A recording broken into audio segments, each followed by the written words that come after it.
বেগম খালেদা জিয়ার আপোষহীন সংগ্রাম। কিভাবে পতন ঘটল এরশাদের স্বৈরশাসন?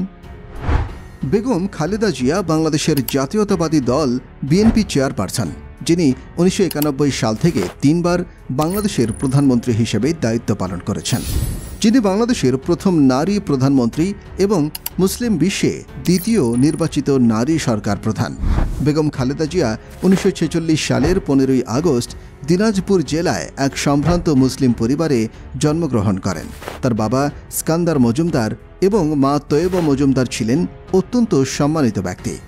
স্কান্দার মজুমদার ভারতের জলপাইগুড়ি থেকে দেশ বিভাগের পর তৎকালীন পূর্ব পাকিস্তান চলে আসেন। যদিও বেগম খালেদা জিয়ার জন্ম ও বেড়ে ওঠা দিনাজপুরে, তার আদি বাড়ি দেশের দক্ষিণ পূর্ব জেলা ফেনীতে অবস্থিত। পরিবারের ঐতিহ্য এবং আদর্শের ছোঁয়া পেয়ে তিনি ছোটবেলা থেকেই সাহসী ও দৃঢ়চেতা হিসেবে গড়ে ওঠেন। তিনি দিনাজপুর সরকারি বালিকা উচ্চ বিদ্যালয় এবং পরে সুরেন্দ্র কলেজে অধ্যয়ন করেন।